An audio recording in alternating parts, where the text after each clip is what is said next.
being a business owner, being a director of a company means you should direct people. And if you're just yourself at the moment in your own company, you need to start thinking about how can you start to bring on other people, staff, employees, and get them to do the tasks and workload that you don't want to be doing first and foremost, and then get specific people in to do the other things within your company that's going to help you grow.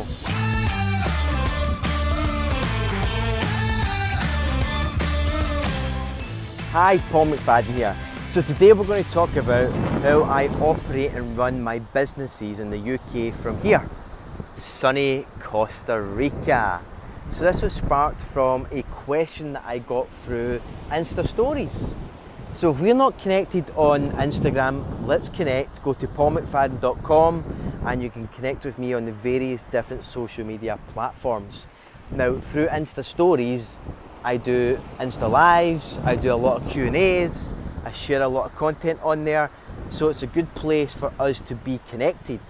Now, one of the questions that I got, and I could not do it justice in just quickly doing an Insta Story response, I wanted to record this podcast right here to do it justice. And the question was, Paul, how do you keep on top of your businesses while you spend 6 months of the year in Costa Rica? So my wife is from Costa Rica. We met in Costa Rica 5 years ago, and ever since we come back here 2 to 3 times a year. Mainly around this time of the year in the UK when it's cold. So we spend Christmas and New Year here in Costa Rica, but we don't spend a full 6 months. We spend 3 months at a time, or we'll come out here for 3 months over this period of the year. You know, normally December, January, February time. And we then come for a month during the year, or 2 months, or sometimes it is 3. So we don't have anything set. I like the flexibility. It just depends on what we're working on and what's happening back home in the UK, as well as what's happening here. We're very fortunate that with my business being in property, we have made some deals over here as well. We actually have a villa, which is not far from here, right beside the beach, not this beach, but right beside a beach in Santa Teresa. And the reason why we've not built up that villa just yet, because it's just a plot at the moment, it's just the pound. The pound is pretty poor at the moment, so until the pound strengthens again, it will cost us about 30 to 40% more than it would when we actually first bought the plot, when we were going to build. And then with everything that's happening with Brexit, well, we just need to put that on hold at the moment. That doesn't stop us coming out here. We love Costa Rica. It's a beautiful country. I recommend it for a holiday or a trip or whatever. Now, let's get to the question. The question was, Paul, how can you keep on top of your businesses while being in Costa Rica for 6 months of the year? So like I said, we're not here for 6 full months, but even if I was here for 6 full months, my businesses, and I say that as plural, would still run and operate without me. Now, I'm going to tell you how I have set this up, and hopefully you can draw some inspiration from it. It is relatively simple in my terms, and I think anybody can do this, but not everyone will. Why? Because the first and foremost, it's all about mindset and letting go of a lot of things. So what do I mean by that? So I remember going to a seminar, it was about 7 years ago, by a guy called Brad Sugars. Brad Sugars owns Action Coach. He is an Australian entrepreneur, and at his seminar in Glasgow, there was 600 people in the room. And of the 600 people in the room, he asked a question. He says, who here could go away for 6 months, leave their business completely for 6 months, and it would still operate and perform without you? So in a room of about 600 people, 2 people put their hand up. Only 2 people. And I'm sitting there going, shit. And by the way, I wasn't one of them. And then he asked the question, okay, who could go away for 3 months and still have their business operate and function without you? And a handful of more hands went up.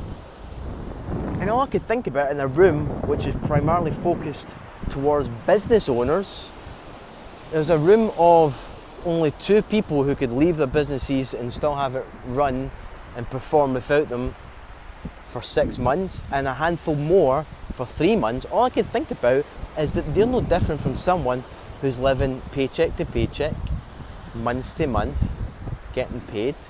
There's no difference there whatsoever. The only difference is that they've got their own business. And what I started to realise when I started to reflect and look at myself at that time, when I was in business for myself, running my own property company, that was around about the time when I was doing bridge and finance. I was doing an aggressive marketing period where I was doing a lot of deal trading, building my portfolio. A lot of things were happening about 7 years ago. So with all that happening, I was the guy that was doing the admin. I was the guy that was doing the finances. I was the guy making the phone calls. I was the guy doing all the responses to the emails. I was the guy that was sourcing the deals. I was the guy that was doing the marketing. I was the guy that was trying to sell and close the deals. I was the guy that was running ship, dealing with the accountants, dealing with the lawyers, dealing with the builders. I was dealing with everybody. I was that guy. The same guy and girl that I see time after time working countless hours on their own business, and guess what? That's great. It's awesome.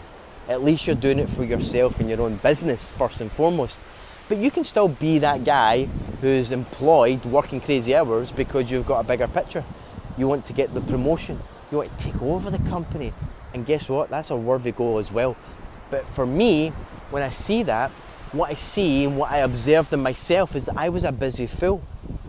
First and foremost, there was so much chaos happening outside, externally, as in everything happening, everything going all over the place. And when there's external chaos, you can guarantee that there's also internal chaos. I couldn't sleep most nights. I couldn't take a break because I was doing everything. And unfortunately, when you're spread too thin, you're trying to do every single thing possible, everything imaginable, then what you're doing is you're basically just not being productive. You're being scattered all over the place. You're reacting. You don't have a plan to work to. You can't structure anything. And that was my life. That was my life. And after hearing Brad Sugar's talk about that, that was the turning point for me. And I also heard him talk about the value of your time. And this is something that we teach at our courses about the value of your time. So what kind of tasks are you doing? So what I started to do is I started to realise that I was working on some admin, and I started to think, well, how much would it cost me to pay someone to do this administrative task? This administrative task should take someone 3 hours. I keep on jumping into it and then leaving it to go and react to something else and do. It's taking me 6 hours. I'm scattered all over the place. I don't even know what I'm doing. I hate doing it. It's getting me depressed. I hate that I'm actually having to do admin. I don't want to do it. My paperwork's all over the place. I'm getting annoyed. I'm getting pissed off. I'm getting frustrated. I'm wondering why shit's not happening. I should be focusing on other stuff. So not only was I sitting there looking at all the time that's getting wasted, I sat there thinking, well, is my time worth the £10 an hour that I could pay someone to do all my administrative work? It's actually worth more than £10 an hour. It's worth more than that because it's worth more than freeing up the mental clarity. It's worth more to know that you don't need to deal with the hassle, the pain of doing the task that you shouldn't be doing in the first place. Being a business owner, being a director of a company means you should direct people. And if you're just yourself at the moment in your own company, you need to start thinking about how can you start to bring on other people, staff, employees, and get them to do the tasks and workload that you don't want to be doing first and foremost, and then get specific people in to do the other things within your company that's going to help you grow. Marketing, sales, all of that kind of stuff. Now, for me at the early days, I fell into the same category, making the same mistakes that I see all the time. Again, I'm human. I've done all this myself. I've just learned the lessons and made the changes, and you can do that as well. I fell into the same category what I see today with a lot of people who are just one person working in a business, or they might have a business partner, or they may have a couple of employees. They all tend to fall into the same category of spending the same amount of money they're making. They make £7,000 this month, they spend £7,000 this month. They make 9, they spend 9. They pay themselves more when they make more, and they pay themselves less when they make less. When I say pay themselves less, they basically try and take as much as they possibly can and bounce bills. I see it all the time. And this is the problem with that. I see this time after time in the property game as well. In property, you can make big bucks by doing deals. Some people go out and do flips and can make 20 grand, 30 grand, 40 grand on a single flip. So when someone goes out there and makes 30 grand on a flip, and it's their first deal, and it drops into their bank account, they're sitting there thinking, wow, I've just made 30 grand. What can I do with that? Great, I'm going to go on a holiday for a week to Costa Rica. It'll cost you a lot more than 5 grand. That's 5 grand, your 30k just disappeared straight away.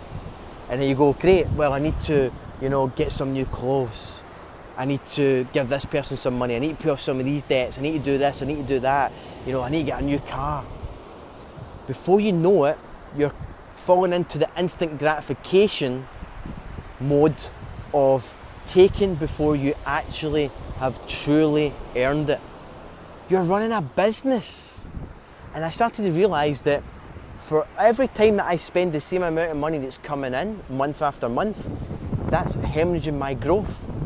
So I got quite strict with myself and said, okay, I'm going to pay myself a salary. And do you know what? Still to this day, I pay myself a set salary. Myself and my business partner, Billy Farrow, I'm incredibly blessed to have an unbelievable business partner like Billy. Billy and I, we grew up together. He lived across the road from me. We had the same mindset. We did a lot of campaigns together before we officially got into business a number of years ago. And we're just, going from strength to strength. My lifetime, significant other, my partner. So Billy and I, I'm very blessed to have a great business partner. But Billy and I, we pay ourselves a set salary every single month. If our company and our business has hit target, then great. We'll take the uplift that's been assigned if we hit those targets. If we don't deserve to get a bonus. We need to stick to our salary. Now sure, our salary is probably a lot more than most people earn, and that's fine, but it wasn't like that in the early days. In the early days, it was a smaller relative salary to what most business owners would have. Why? Because we didn't want to hemorrhage the growth of our business. We knew that we had to invest in people. We knew that we had to outsource the things that we didn't want to do to other people. We knew that we had to bring in systems. We had to invest in those staff members as well. We like to bring in youth, people who fit our attributes of someone that we want to work for our company, someone who gets and buys into the bigger picture and the vision of what we want to do, or the whole idea of changing people's lives. So when we get people on board, there's an element of a few months where we've got to invest in them and their education, their knowledge, and that takes time. There's mess ups, there's fuck ups, there's mistakes that goes wrong. Hey, we've had some staff that have been awful. We've had to let go. We've had some staff that have cost us money. But again, by having those lessons, we have learned what not to look for, and what to look for, and what makes up a good staff member and a good team player for us. And the key thing for me is letting go of the whole mindset of, if you want something done, do it yourself. If you want it done right, the only person you can rely on is you. And the whole idea of bringing on staff and them costing you money, and the whole idea that, bringing them on and they could leave you. I had to let go of all of those concerns and worries, because those were holding me back from my growth. In my early 20s, I had some bad business partners when I was doing some property deals with, and because of those times, I held on for too long to the fact that no, I can't bring someone closer again, I can't bring someone in to work with me because they'll just leave me, they'll rip me off, they'll do this and do that. I had to let go of that, and I believe a lot of people still hang on to those same fears. If you have one bad staff member, so be it, it's just one bad staff member.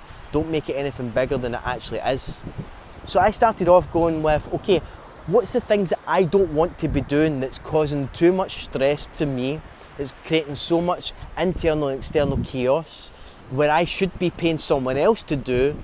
And I started off bringing on one person part-time to deal with my admin, to deal with my bookkeeping. to make some of my calls, to schedule things in. That person, Elizabeth, is still with me to this day, my PA.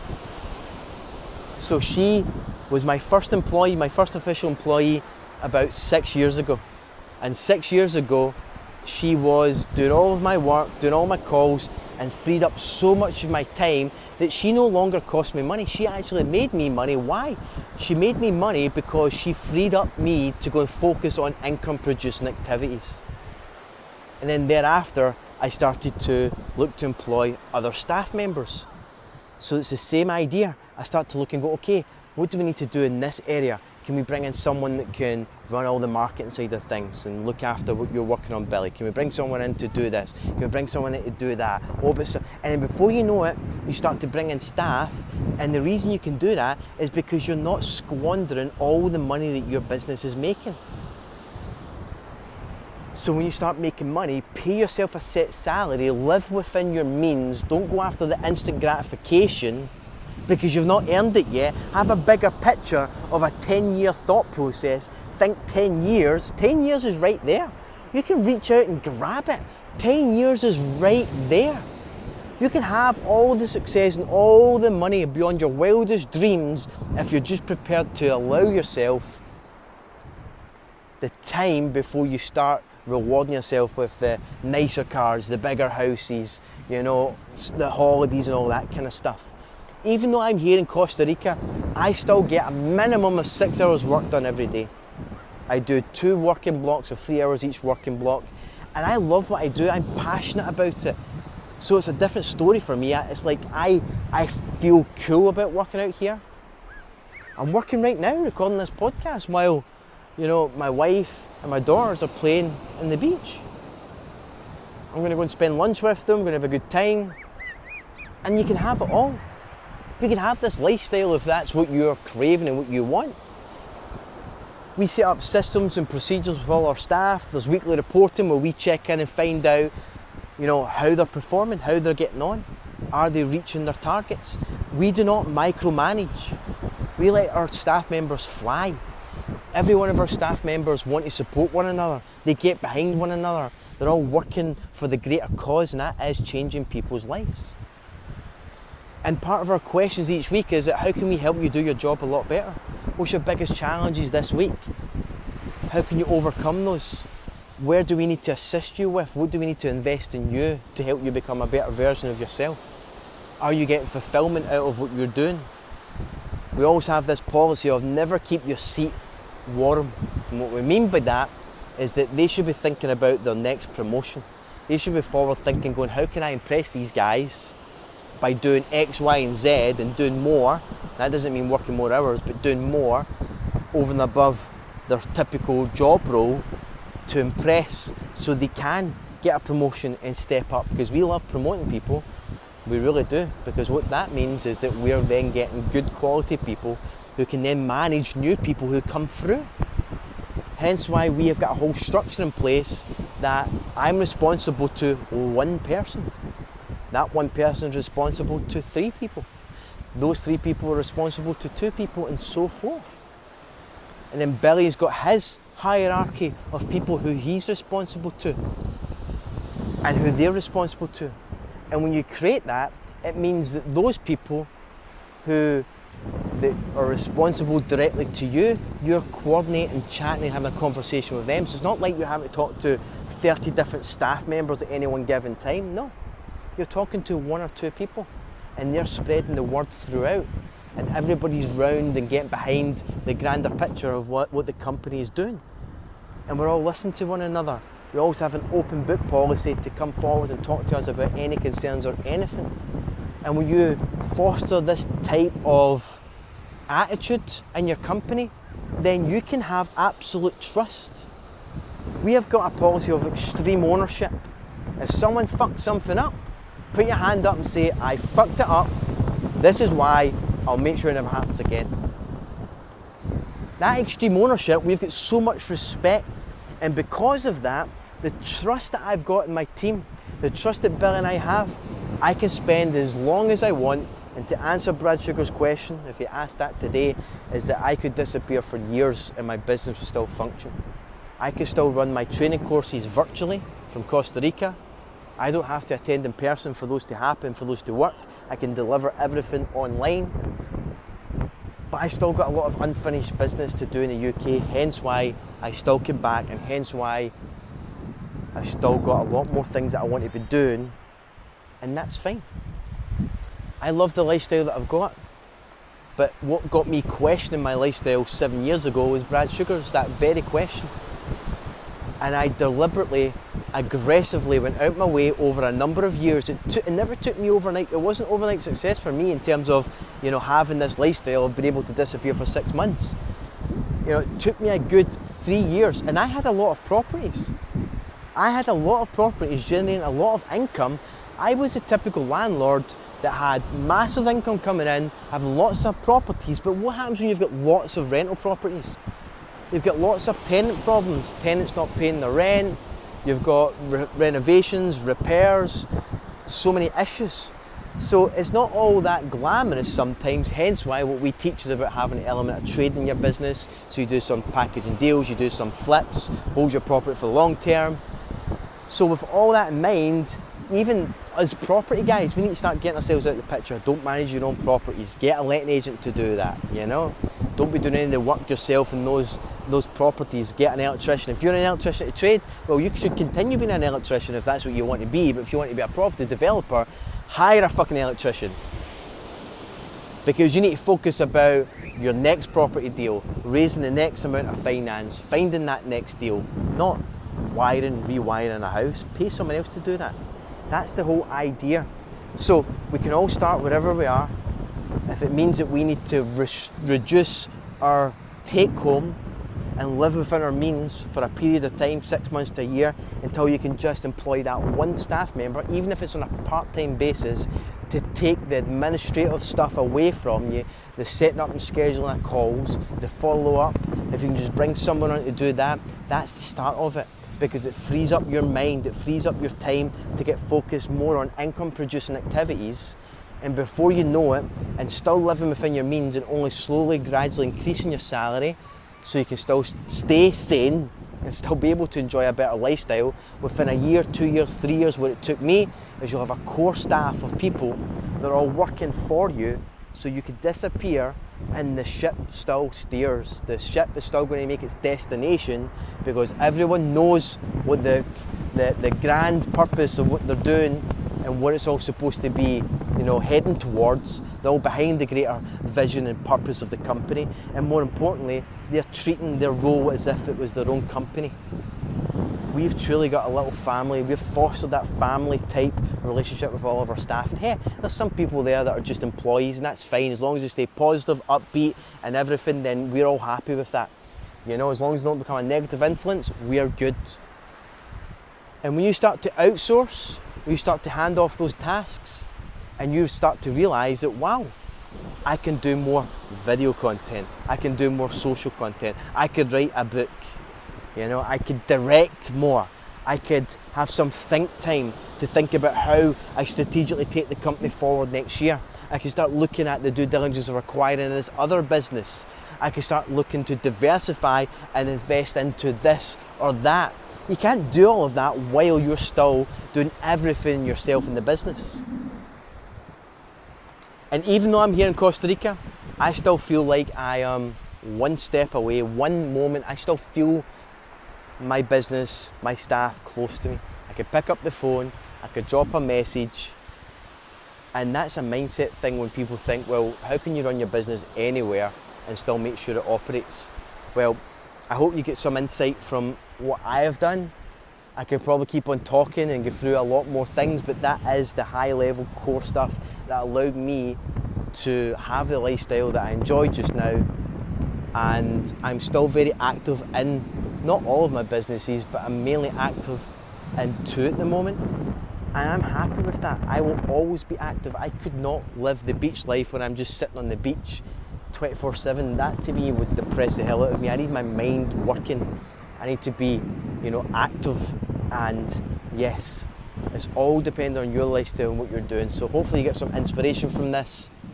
If you've got any questions on this, drop me a message on Instagram. I'll be happy to take the questions, all right? Thanks for listening. Bye for now.